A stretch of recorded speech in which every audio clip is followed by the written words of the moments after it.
Well, this is the busy season for wildlife rehabilitators, and they don't do what they do for any reason other than their love for animals.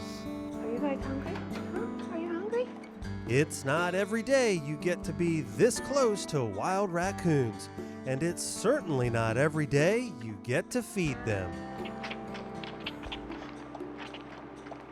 But as endearing as this is, wildlife rehabilitator Jody Sokol knows that you can't become too connected to these cute and cuddly critters. You do become attached. You can't help but become attached after months and months. However, most of the animals that we get in, like the raccoons, for example, by the time it's time for them to go, you know that their wild instincts have kicked in and they're ready to go. As partners at Wildlife ER in Exmoor, Virginia, both Jody Sokol and Gay Frazee know why these animals are here, and they know that if all goes well, they'll be heading out the door soon enough. It makes you happy to see them in their element. It makes you happy to see them be able to go out in the woods and climb a tree and root for bugs, and you know, that's something that you were able to provide them, the ability to do that. Now, if you think the job of a wildlife rehabilitator is all snuggles and bottle feeding, then you are sorely mistaken. Poop and cleaning, mostly. A lot of paper towels, Clorox. It's rewarding. There are some sad days, but the rewards and the releases and saving the animals that can be saved well outweigh the bad days. And there can be bad days, but a wildlife rehabilitator knows that even with the best care, nature sometimes has the edge over nurture. If you can save even one life, you're giving back for all the blessings that you've received. And sometimes saving doesn't mean that you save them and you release them. Sometimes we're saving things from suffering. Sometimes we have to euthanize things, and sometimes things die. But if they die in the comfort and warmth of your rehab room versus a ditch or covered in flies, then that too, in my opinion, is a different way of saving things.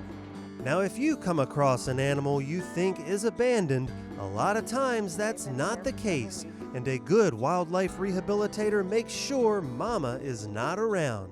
And maybe a bird has fallen out of the tree and just needs help back in the nest. Maybe it's a fledgling that's learning how to fly. Maybe mom dropped a raccoon or a fox and just needs a little bit of time to come back and retrieve it. So we make every effort to try to reunite with mom first. And through a series of questions with the finder, we then make a decision as to whether or not it really does need to come in for care. Our goal is always first to try to reunite. These animals are always best with mom. You know, we love them, we love what we do, but mom does the best job ever. Because there is no funding available for wildlife rehabilitators to do what they do, these caretakers of the wild have to rely on the generosity of others. We do run on donations, solely donations and out of pocket. So everything is an out of pocket expense for us. For every raccoon, it's about $700 from the time they come in until release. Paper towels and puppy pads and Kleenex and bleach and cleaning supplies in general are a big thing because it's every day. Considering the expenses and the time devoted to caring and cleaning for these animals, it should go without saying that wildlife rehabilitators love what they do. Yeah, you have to love it. Yeah, you don't get up at 4:30, 5 o'clock in the morning every day if you don't love it. You give up weekends, you know, you give up boating and beaching and, you know, doing those things because this is our prime season. So you can't leave at 8 in the morning to go fishing or boating or beaching because you will have missed, you know, 4 meals per animal in some cases. But I can't think of anything I'd rather be doing, honestly. There's no fame, no fortune, only the satisfaction of giving back to a world that has given them so much. This is the job of a wildlife rehabilitator.